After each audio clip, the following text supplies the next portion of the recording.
G'day, and welcome to a wide world of webinars, Goway style. My name is Don, Goway's in-house destination expert, and today's topic is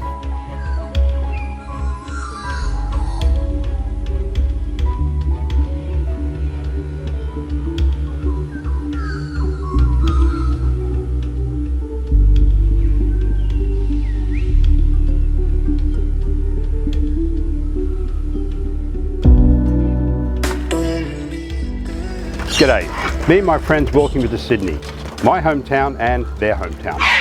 Sydney is Australia's biggest and most cosmopolitan city and an essential stop on any Globetrotter's Australia vacation. Surrounding the city is a wonderland of national parks, forests, mountains, river valleys, historic riverside towns, and of course beaches beyond the famous Bondi Beach. Lots of beaches in fact, like this one, Whale Beach.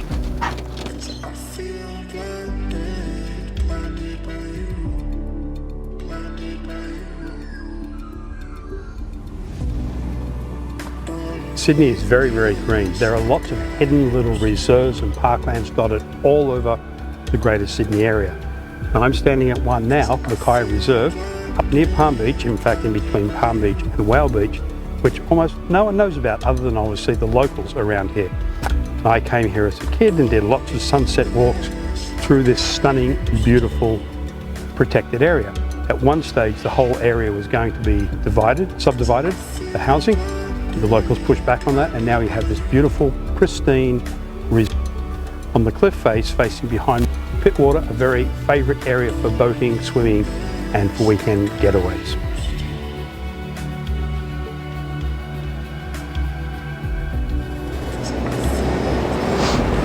A caveat to all this, I have sadly not lived in Oz for almost 25 years. Why, you ask? Tell us, Don. Well, I met my wife, a Canadian while travelling, and love led me to Canada and 3 kids. So this trip around Sydney is as much an education for you as it is a reintroduction for me. The first thing to know is that many of the names of the things and places in Australia are taken from the original inhabitants, the Aboriginal peoples. So many of the names you'll hear are of Aboriginal origin or are derived from the original Aboriginal name. Hi, I'm Lily Madden. I'm a Gadigal woman, but I'm also from the Bundjalung, Aranda and Kalkadoon clans. I'm going to share with you 3 words from the Gadigal language, what they call the Sydney language. These words were given to the astronomer and linguist William Dawes by another Gadigal woman, Pachigarang, in the early 1790s on the foreshore of Sydney Harbour. The first one, Putuwa. This means to warm your hands by the fire and squeeze gently the fingers of another person. The next word is Nagami. This means a dream. And the final word, Walama.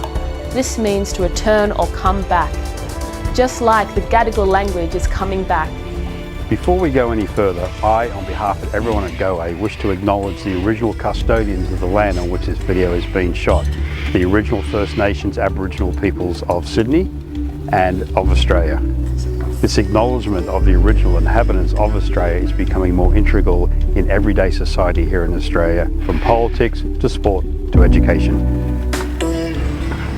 Many visitors, many Australians, however, do not realise or appreciate the rich history that resides in and around Sydney.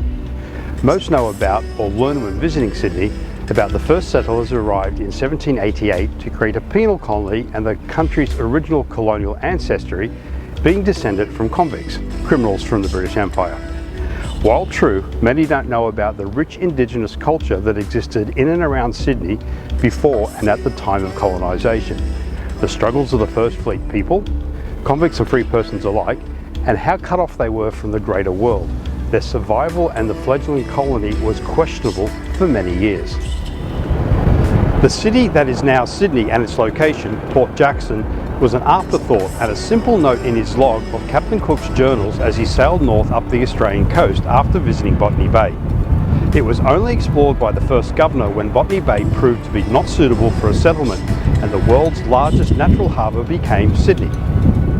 Sydney is rightly famous for the big stuff like the Sydney Harbour Bridge, the harbour itself and the Opera House. But I'd like to take you around on a more personal tour of Sydney. While a more local view, all these areas I believe will pull in the globetrotter if he or she is truly wanting to experience a true Sydney-sider's view of the city. So Sydney, geographically, runs from Palm Beach at the mouth of the Hawkesbury River to the Shire, the southern Sydney areas around Botany Bay and the Georges River, and west to Penrith. It is a very, very large city.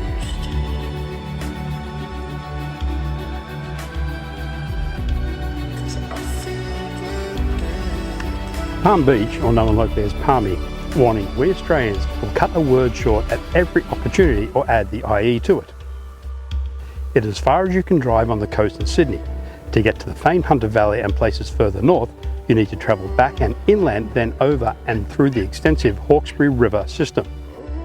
Often used as background for local TV and film productions, Palm Beach is a surface area sitting alongside some of the most expensive real estate in Sydney, and a very popular weekend getaway for locals. Famous is the lighthouse that sits atop the headland. The Barrenjoey Lighthouse Walk is recommended if you find yourself visiting this area. It is a short, uphill bush walk with big rewards, amazing views over Palm Beach, and whale watching in the winter and early spring.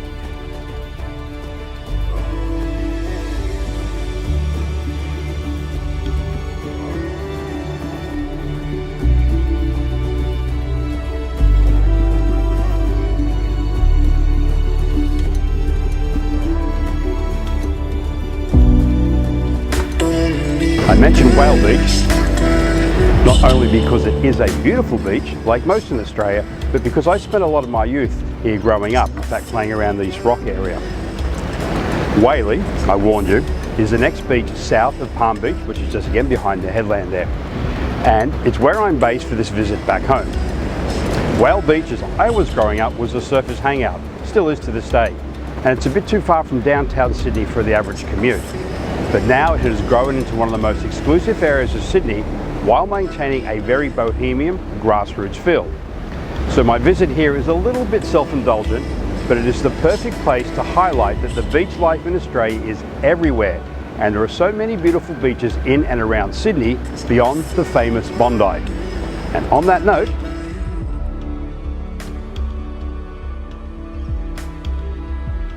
Manly is the last beach south on the north shore of Sydney. It has two beaches actually, one on the true coast, this one, and one on the shores of the harbour, known as Manly Cove.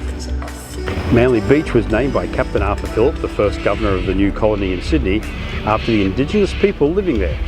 Phillip wrote, "Their confidence and manly behaviour made me give the name of Manly Cove to this place." Manly was one of the first seaside resorts to allow daylight swimming and surfing back in 1903. It's a great beach, but hey, in Sydney and Australia, aren't they all? It's a great area for dining and the North Shore hub for all the ferries connecting the North Shore to the South Shore via Sydney Cove, which means downtown Sydney. But before we get on the ferry, I'm now standing at the North Head, that's the South Head, and in between is the Gap, which is the entrance to Sydney Harbour.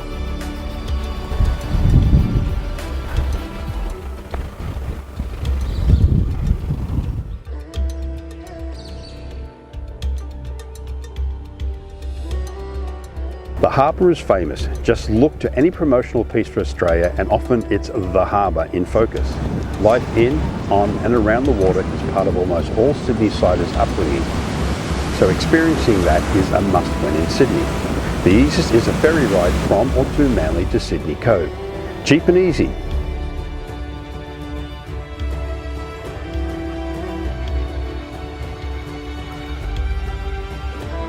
When travelling across the harbour, you would invariably see Port Denison, another often overlooked part of Sydney's early history.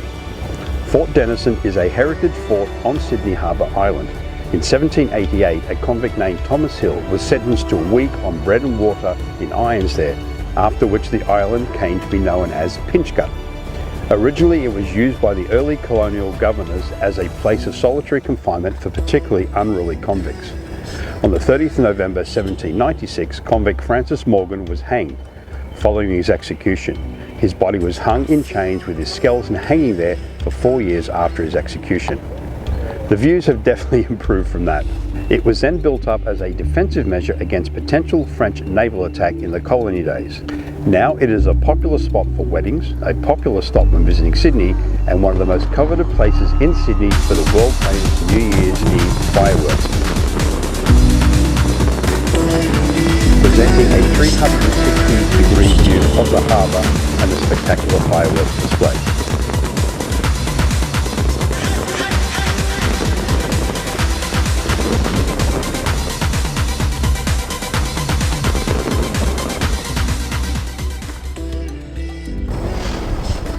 Just down from Lady Macquarie's chair is the iconic Sydney Opera House. Just like the bridge, famous, iconic and practical to boot. It is one of the most recognisable buildings of the 20th century. An image of great beauty that is a symbol of not only a city, but a whole country and continent.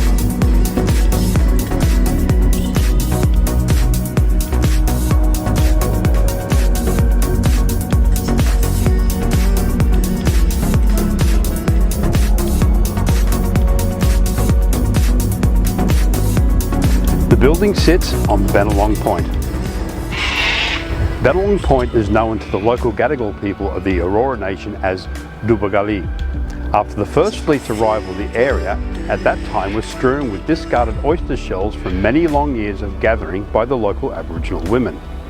Those shells were regathered by the newly arrived convict women and burnt to make lime for cement mortar. The point was then called Lime Burners Point for that reason. Bennelong the man was the first Aboriginal man to visit Europe and return. In late November 1789, Governor Arthur Phillip had orders from King George III to use every possible means to open dialogue with the natives. Since none had ventured into Sydney Cove, he resorted to abduction. Bennelong was about 25 years old when he was taken from Manly Cove and rowed across to Sydney Cove. As Bennelong learned English, he became a go-between and interpreter for the governor, and Phillip had a small house built for him on what is now Bennelong Point. Designed by Danish architect Jorn Utzon, but completed by an Australian architectural team, the Opera House opened in 1973. Jorn Utzon never saw the Sydney Opera House completed due to a very complicated disagreement with local authorities. It was the building on which his architectural reputation is based. The project that made him famous and which transformed the world's view of not just Sydney, but of Australia too.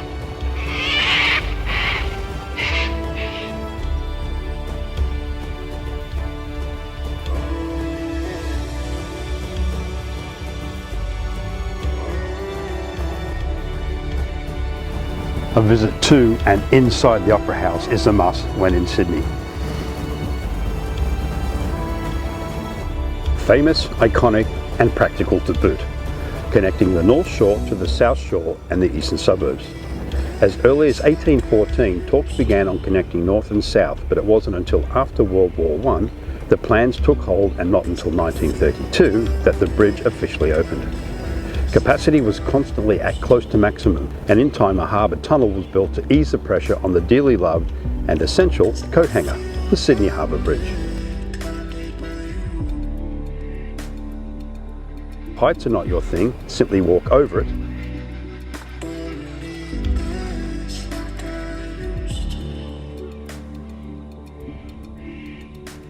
Or under it. That is at one of the bases. Or you can climb over it. Highly recommended is doing the Harbour Bridge walk. Amazing views of Sydney, plus you'll get an appreciation for the size and construction.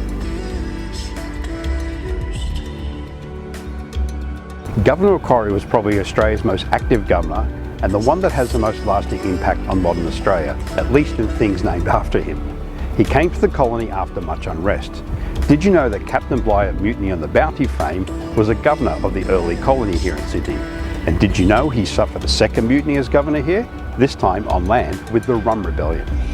Needless to say, it was undeserved and he was cleared of any wrongdoing, but the point is, the colony was hamstrung by England far, far away, and it was rotting with corruption and spiralling out of control. From the aftermath of this came Governor Macquarie, and a stabilisation and reset for the colony, with many successful building, civil and road projects coming into effect. All this leads to a site you should visit, Lady Macquarie's chair, just over there on the point. This is where the governor's wife would come to sit and relax, as it did, and as it does to this day, offer simply stunning views of Sydney.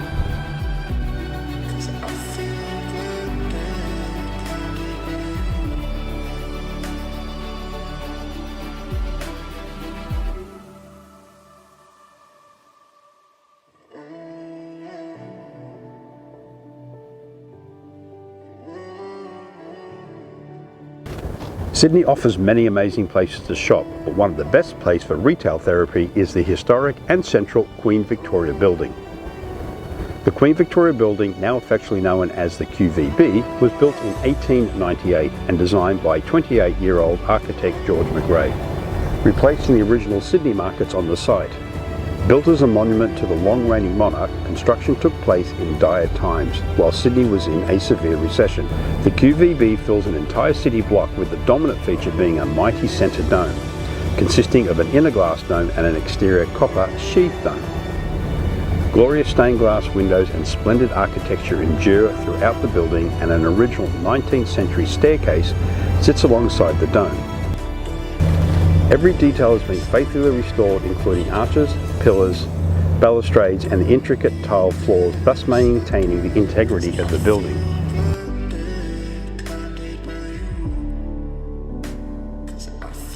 I mentioned Governor Macquarie and that he had a huge impact on the fledgling colony, taking it from just that, fledgling, to a developing city. One small part of that impact is the Hyde Park Barracks, a heritage-listed former barracks, hospital, convict accommodation, mint and courthouse, and now museum and cafe, located at Macquarie Street in Sydney's central business district. Originally built from 1811 to 1819 as a brick building and compound to house convict men and boys, it was designed by convict architect Francis Greenway, as were many buildings in and around Sydney. Check it out.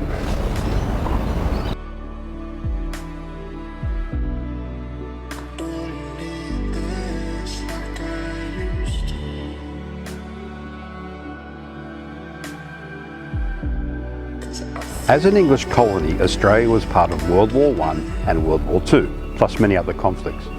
Our military is colloquially known as ANZACs, Australia and New Zealand Army Corps. This name came from both countries fighting together at Gallipoli, Turkey in 1915, and the name has stuck. Australia has bled heavily for the Empire, and as such there are many memorials across the country celebrating the sacrifices made. Any small town will have lost someone in either or both wars, and the biggest and world-renowned memorial is in our capital in Canberra. But here in Sydney, in Hyde Park, is the Anzac Memorial.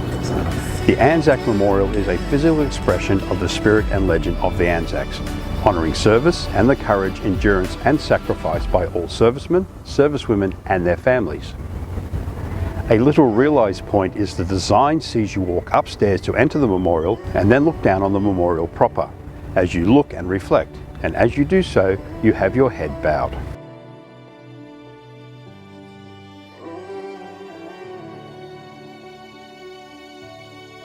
The original owners of the land that is now Sydney are the Gadigal people.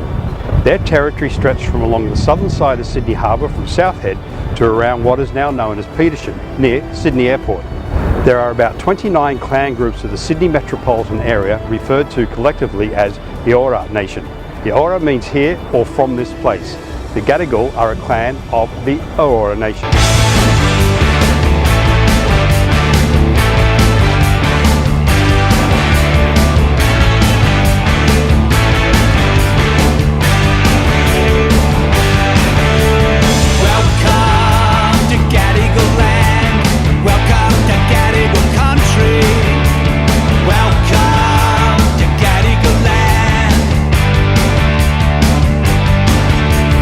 Welcome to Gadigal land.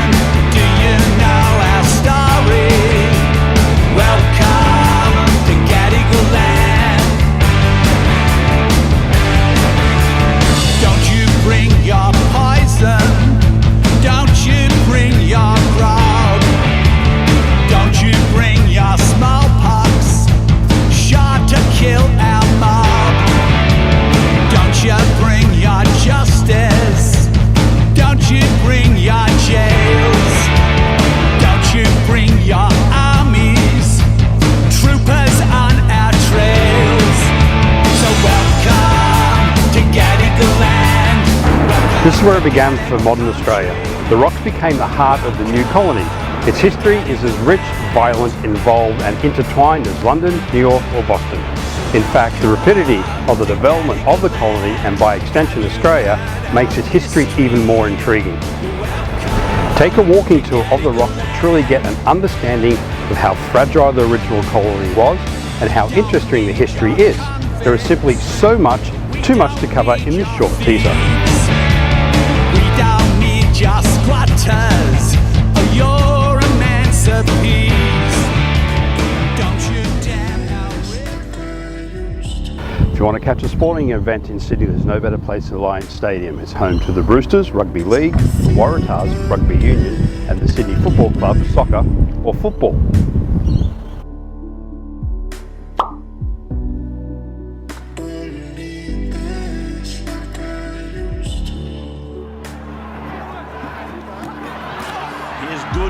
Good ball work by the Rabbitohs. Johnston streaking down to the last line. And good work, Sirenen. He gave it to him, he gave it back to him. By that time, they were past the defender. Next door is the SCG, Sydney Cricket Ground, which is home to naturally cricket. It's full, it's down the ground, it'll be at least one. Saini, he's got an injury with the groin. It goes as far as the fence. And of course AFL, Australian Football League, and home to the Sydney Swans. Next door to the SCG is the burgeoning film area of Sydney at Moore Park. 15 minutes away from downtown CBD is one of the most famous racecourses in the world, Randwick Racecourse. And they're off now in the Group 1. Cascadian was last out of the gates and Electric Girl jumped well together with Check the with favourite Goway to arrange any sporting events, be it rugby, rugby league, AFL, cricket or a day at the races.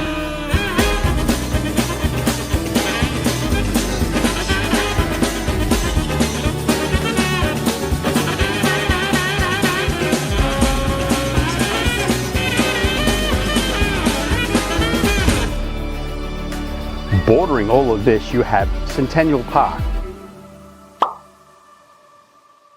It's like New York Central Park, where there's horse riding, sports, daycares, the works here in Centennial Park.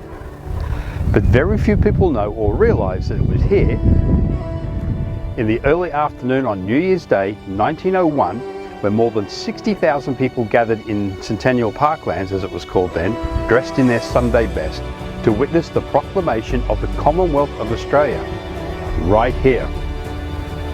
All of this 5 kilometres from downtown Sydney. Oh, if you like golf, there are 20 golf courses in and around Sydney as well, with one just up the road from here called Moore Park Golf Course. Not in Sydney, but easily accessible west by a day tour, overnight stays recommended however, are the Blue Mountains. Why blue, you ask?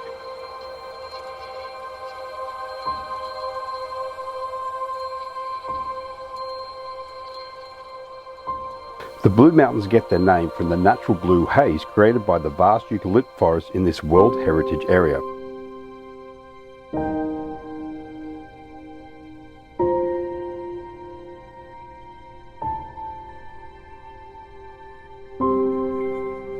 Tiny droplets of oil released from the trees mix with water vapour and sunlight to produce the distinctive blue colour.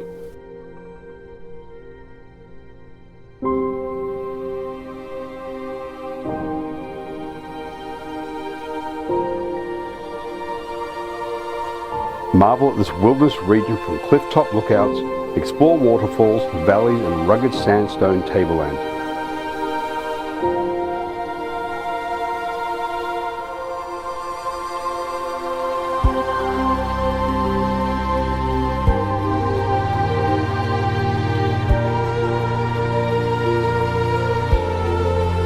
And learn about the region's ancient Aboriginal heritage. Deep inside the Jenolan Cave you'll discover limestone crystals and underground rivers. It is simply beautiful.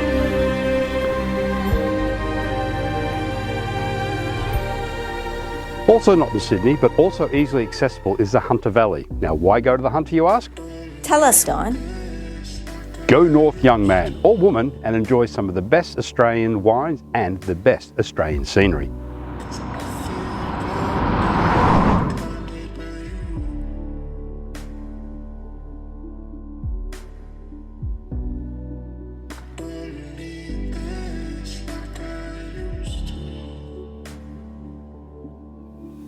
Surrounded by stunning natural beauty and undulating vineyard landscapes, more than 150 cellar doors, award-winning restaurants, innovative paddock to plate produce, and unique and bespoke experiences. Treat yourself to wine, some food, and then some more wine, plus some stunning Australian scenery.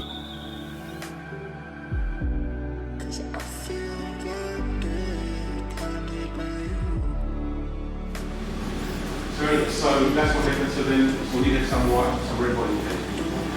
Now, where we're standing is the original site. Very first, because we are the oldest winery in Copenhagen. Started in 1853. So this year we're celebrating 170th anniversary, 170 years. This is our birthday year, 170. Need I say more? I'm getting a hint of raspberry lip smackers. Is that a 2016 Franzia? So aromatic. Smells like alcohol. Most of what I've shown you today is in Sydney, east of Sydney and north of Sydney. But south of Sydney has equally stunning and rewarding sights to experience. It's even better as many people don't go south, so there are less travellers around and you are offered a more intimate experience. I present to you a great day trip, wildlife, waterfalls and wine, a slice of Australia in just one day.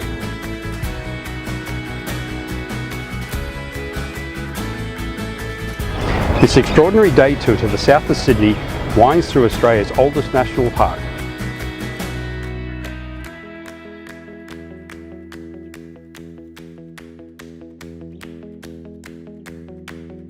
Takes in spectacular coastal scenery along the Grand Pacific Drive, then climbs the sandstone escarpment to return via the forest and farmland of the picturesque Southern Highlands.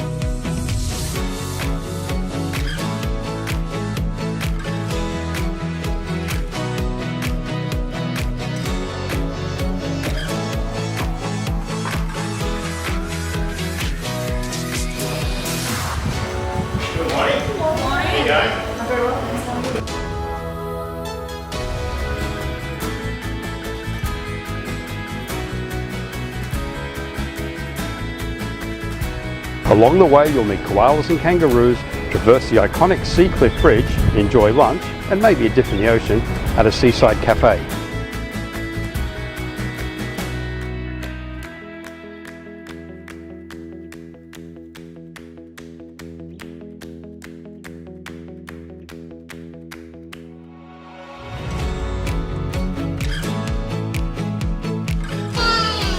You can see all the different stages. And these are the ones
Wander through eucalyptus forest to views of a tumbling waterfall.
and sample some of the cool climate wines for which the region has developed a reputation.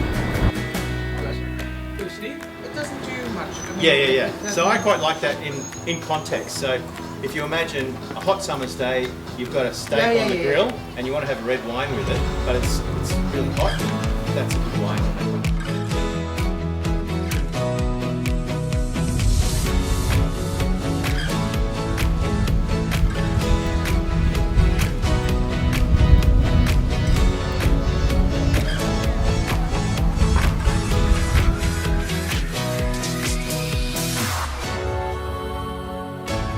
We've now zoomed to our final stop on this private trip around Sydney, Coogee, with Coogee Beach in front of me and Coogee Oval behind me.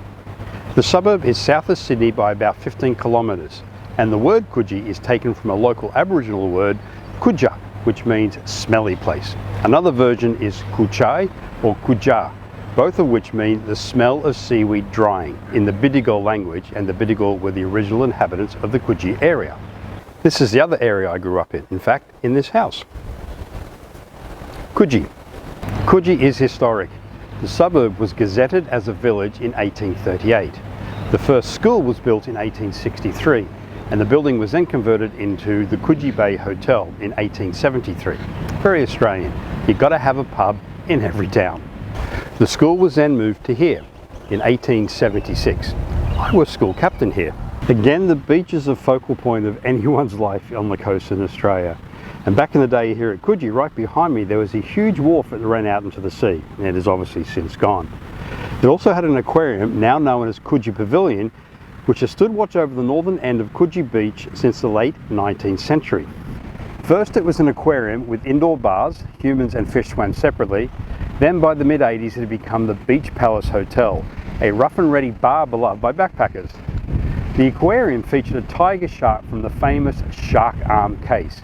In 1935, a tiger shark was caught off Coogee Beach and transferred to the Coogee Aquarium bars, where it was put on public display.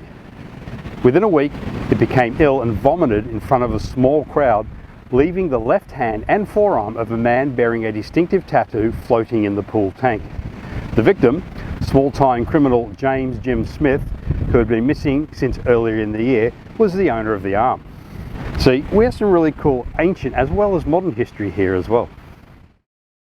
Bali is a very popular getaway for Australians. Just think Caribbean when you're talking US or Canadian travellers. In 2002, terrorist bombs were set off in some nightclubs in Bali with a death toll of 202 people.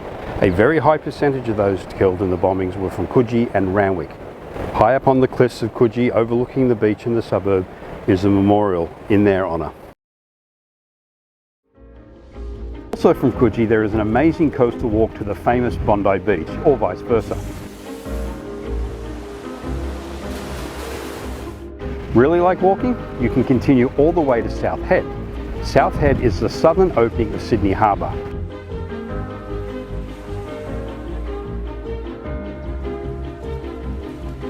And that is where the Gap is, and let's head there now. Heading out of the city towards the eastern suburbs and the many world famous beaches such as Bondi, Bronte and Coogee and Clovelly, and some famous southern shore and exclusive suburbs like Rose and Double Bay, we are at the Gap. Australians name things as they see them, and the Gap is exactly that. A gap on the coastline that is the entrance to Sydney Harbour. Surprisingly, each side is called North Head and South Head, respectively. Easy to get to and a nice walk, it should be part of your visit for the stunning panoramic views of the greatest harbour city in the world. Check out the Macquarie Lighthouse. There is that name again, Macquarie, also known as South Head Upper Lighthouse. It is the first and the longest serving lighthouse site in Australia.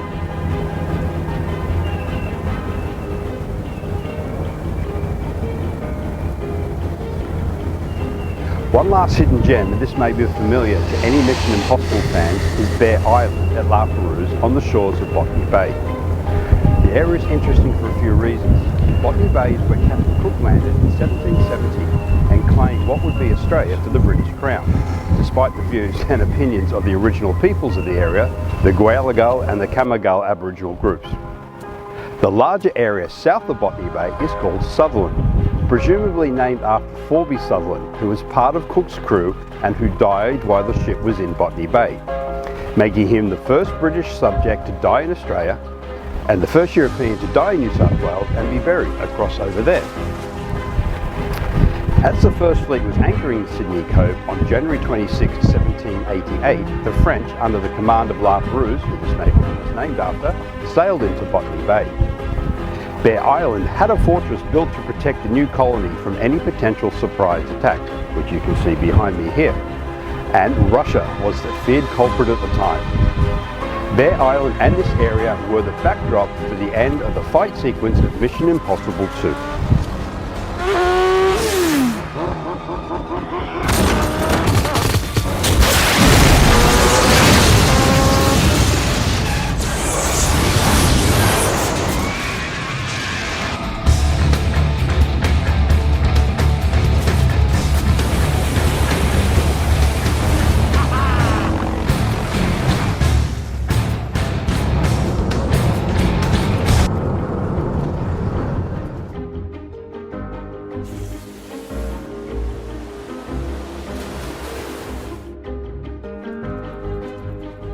Once, having a convict in your family tree was a fact you would keep to yourself. Now it is a fact that people are rightly proud of. Maybe not the criminal act originally committed, but the fortitude, perseverance and toughness that those first settlers, almost all of whom were of criminal stock, showed to create what is truly a great country, and Sydney is at the literal heart of it. Not all those first fleeters were convicts though. Many sailors stayed in Australia to create a new life. In fact, my heritage has the best of both worlds. Owen Kavanagh, aged 25, arrived into Sydney Cove as an able seaman aboard Sirius, the flagship of the First Fleet. He soon married convict woman Margaret Darnell, who was arrested for stealing 12 dessert knives and forks, and was sentenced to 7 years of transplantation here in Australia. It is assumed that he was actually the first European to set foot at what would be Sydney by jumping off the boat, rowed ashore and securing it before Governor Phillip stepped ashore to claim the continent in the King's name. Now, did he? Who knows? It's nice to think it happened though. In 1796 he moved to the Hawkesbury region, and in 1802 the family was given a 4-acre grant at Ebenezer on the Hawkesbury River for the erection of a church. This remains today as Australia's oldest surviving church. And here it is.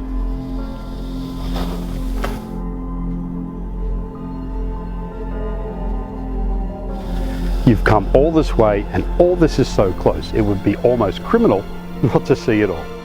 Until next time. I've been to cities that never close down, from New York to Rome and old London town. But no matter how far or how wide I roam, I still come straight home.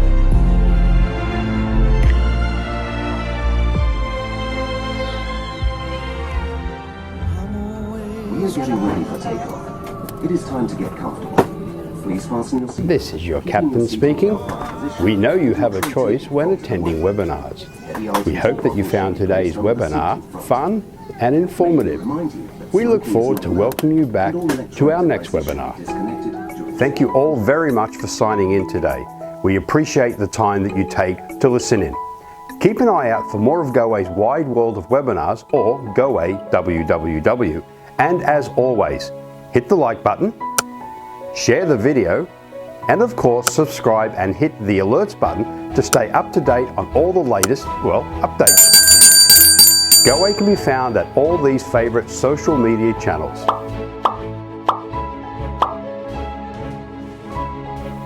Until next time.